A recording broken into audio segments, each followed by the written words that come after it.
Hello guys, how are you? I hope you will be fine. Today I want to teach you idiom. यानी कि इस video में मैं आप सबको पढ़ाना चाहता हूँ क्या? ईडियम। तो इस वीडियो में पढ़ेंगे 10 ईडियम, ठीक ना? तो अगर ये वीडियो अच्छा लगेगा तो वीडियो को लाइक, चैनल को सब्सक्राइब जरूर कीजिएगा। साथ में बेल आइकन को प्रेस करके रखिए जिससे कि आने वाला हर एक नोटिफिकेशन आप तक जरूर पहुंचे। तो वीडियो को स्टार्ट करते हैं, पढ़ते हैं ईडियम, ठीक ना?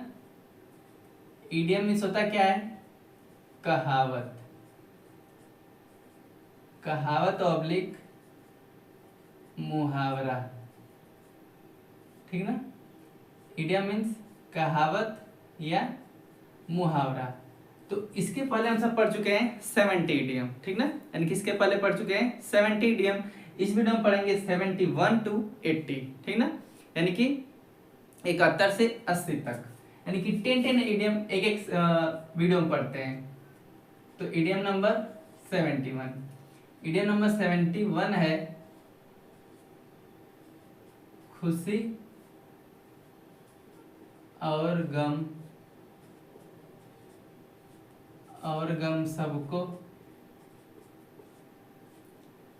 सबको झेलना पड़ता है। इडियम नंबर 71 क्या है? खुशी और गम सबको झेलना पड़ता है। तो इसे इंग्लिश में कैसे बोलेंगे, ठीक ना? यानी कि ये झेलना है, तो इसे इंग्लिश में बोलेंगे happiness and sadness. Happiness and sadness follow everyone, ठीक ना? खुशी और गम सबको झेलना पड़ता है। Happiness and sadness follow everyone. तो इस इडियम को आप लोग समझे होंगे, यानी कि खुशी और गम सबको झेलना पड़ता है। लेकिन दुनिया में कोई भी ऐसा कि इंसान नहीं है जिसके पास सिर्फ खुशी ही है, या कोई भी इंसान ऐसा भी नहीं है कि जिसके पास सिर्फ गम ही है। यानी कि दोनों, खुशी और गम दोनों से झेलना पड़ता है। यानी कि संसार में सभी व्यक्ति को खुशी और गम दोनों झेलना पड़ता है। यानी कि खुशी और गम सबको झेलना पड़ता है। Happiness and sadness follow everyone. अब पढ़ते हैं इडियम नंबर 72। इडियम नंबर 72 में रहेगा अनुशासन ही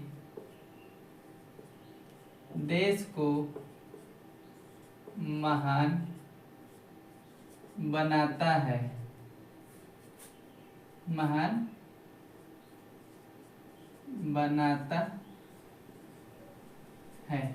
अनुशासन ही देश को महान बनाता है। तो इसे इंग्लिश में क्या बोलेंगे? यानी कि डिसिप्लिन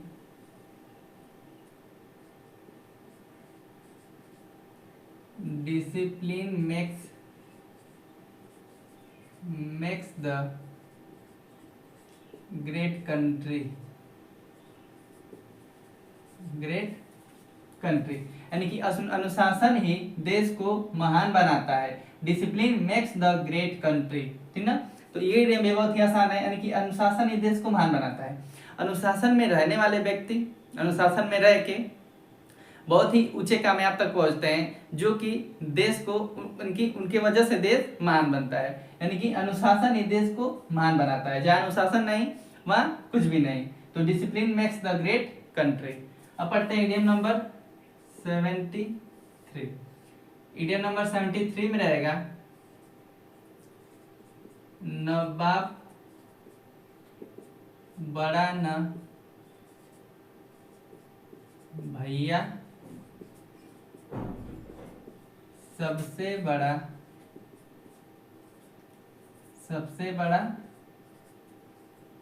रुपया, ठीक ना? ऐसा भी इडियम सुनने को मिलता है, लेकिन न बाप बड़ा न भैया सबसे बड़ा रुपया। तो इसे इंग्लिश में क्या लिखेंगे? यानी कि इंग्लिश में क्या बोलेंगे इस इडियम को?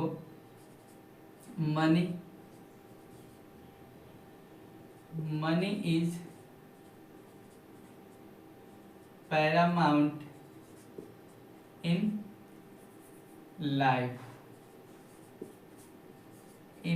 यानी कि money is Paramount in life. Money means धन, इज मीन्स है, पैरामाउंट मीन्स ऊंचे कद का, इन लाइफ मीन्स जीवन में, यानी कि नवाब पढ़ाना भैया सबसे बड़ा रुपया। मनी का यानी कि पैसे का स्थान, धन का स्थान कहाँ रखा गया है?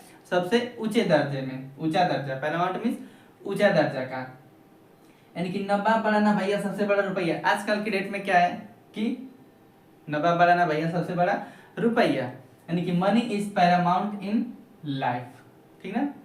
अब पढ़ते हैं इडियम नंबर 74। तो इडियम नंबर 74 में रहेगा डरने की क्या बात है, क्या बात है जब ऊपर वाला अपने साथ है, ठीक ना।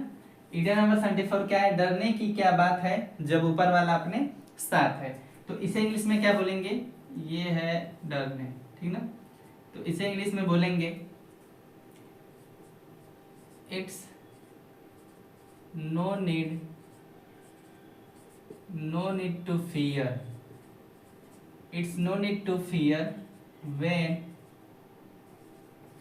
when God is with me, ठीक ना। इसमें यानी कि डरने की क्या बात है जब ऊपर वाला अपने साथ है। It's no need to fear when God is with me, यानी कि ये विथ है, विथ मी। डरने की कोई बात नहीं जब भगवान यानी कि ऊपर वाला अपने साथ है। तो ये वीडियो बहुत ही आसान है, समझ रहे होंगे। डरने की क्या बात है जब ऊपर वाला अपने साथ है। कभी भी वो व्यक्ति नहीं डरता जो भगवान पर विश्वास करता है, यानी कि ऊपर वाले मेरे साथ हैं। It's no need to fear when God is with me. अब पढ़ते हैं इडियम नंबर 75, ठीक ना। आशा करता हूँ समझ में आया होगा ये 4 इडियम। अब पढ़ते हैं इडियम नंबर, यानी कि इस वीडियो के हिसाब से रहेगा इडियम नंबर 5, लेकिन इसके पहले पढ़ चुके हैं 70, तो इस उसके हिसाब से रहेगा 75, ठीक ना। तो 75 इडियम में रहेगा परिवर्तन प्रकृति का नियम है। परिवर्तन क्या है? प्रकृति का नियम है। तो इसे इंग्लिश में बोलना रहेगा, तो क्या बोलेंगे? यानी कि चेंजिंग इज लॉ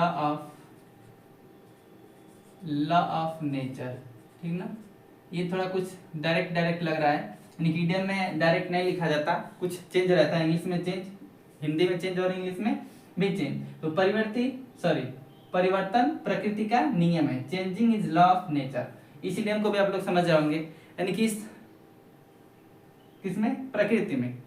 प्रकृति में कुछ अस्थायी नहीं होता, हर एक चीज बदलता रहता है। जैसे आज हम लोग जी रहे हैं आज के डेट में, और कल के आने वाले डेट में कोई और जिएगा, यानी कि हमारे मरने के बाद कोई और जिएगा। और किसी भी यानी कि हर एक चीज में अंतर होता है, यानी कि बदलता रहता है, कोई चीज अस्थायी नहीं होता। तो ये परिवर्तन प्रकृति का नियम है, changing is law of nature. इस प्रकृति में हर एक चीज बदलता रहता है। अब पढ़ते हैं इडियम नंबर 76, ठीक ना। तो 76 इडियम में रहेगा मांगो उसी से जो दे खुशी से, ठीक ना। ऐसा वीडियो हम सुनने को मिलता है, तो इसे इंग्लिश में क्या बोलेंगे? मांगो उसी से जो दे खुशी से, ठीक ना। तो इसे इंग्लिश में बोलेंगे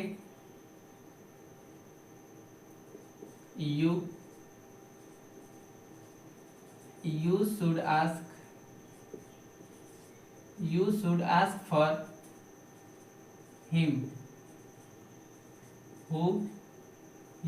ask for him who gave with happiness,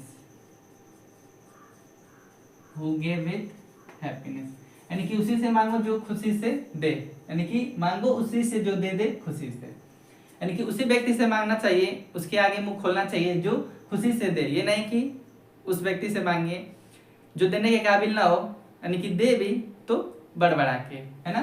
तो you should ask for him who gave with happiness, उसी से मांगो जो, यानी कि you should ask for him, आपको उसी से मांगना चाहिए, हु गेव विथ हैप्पीनेस, यानी कि जो क्या खुशी के साथ दे, ठीक ना, दे लेकिन क्या खुशी के साथ, तो मांगो उसी से जो दे दे खुशी से।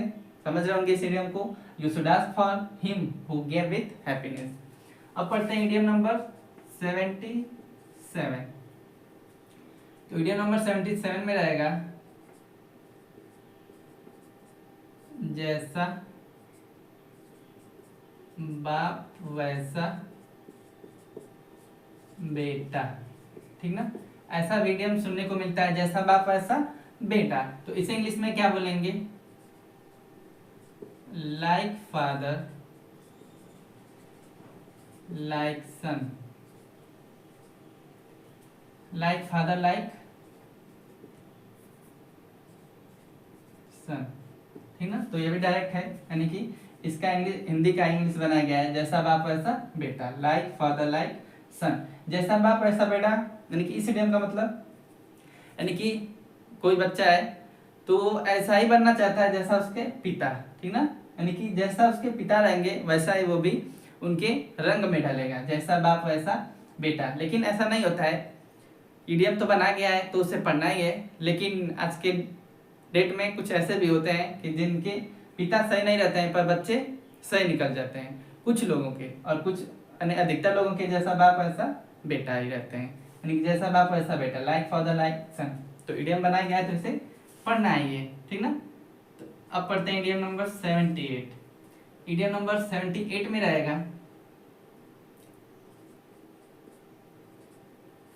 स्वयं पर भरोसा, स्वयं पर भरोसा करने से सफलता मिलती है, सफलता मिलती है, ठीक ना। स्वयं पर भरोसा करने से क्या सफलता मिलती है। तो इसे इंग्लिश में बोलना रहेगा तो क्या बोलेंगे, सेल्फ डिपेंड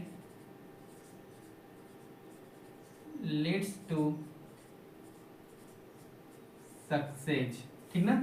स्वयं पर भरोसा करने से सफलता मिलती है, ये वीडियम बहुत ही आसान है, यानी कि स्वयं पर भरोसा करने से क्या सफलता मिलती है, यानी कि किसी दूसरों पे भरोसा ना करके स्वयं पे भरोसा करने से सफलता मिलती है, और किसी दूसरों पे भरोसा करके कोई रहता है तो उसे सफलता नहीं मिलती है। जैसे कि कोई बच्चा है हाई स्कूल या इंटर का पेपर देने जा रहा है, वो स्वयं पर भरोसा करके जाएगा कि मैं लिख के ही आऊँगा, यानी कि सारा क्वेश्चन लिख के ही आऊँगा, तो उसे जरूर यानी कि उसको सफलता मिलेगी।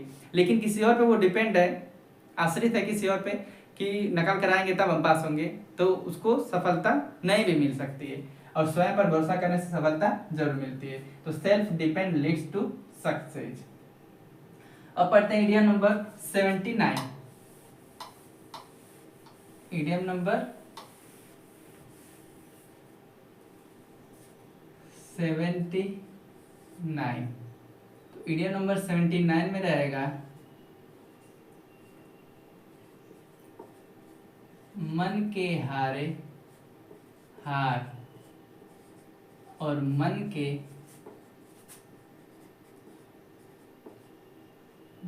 जीते जीत। इस इडियम को इंग्लिश में लिखना रहेगा या पढ़ना रहेगा या बोलना रहेगा तो क्या लिखेंगे, यानी कि टू कंट्रोल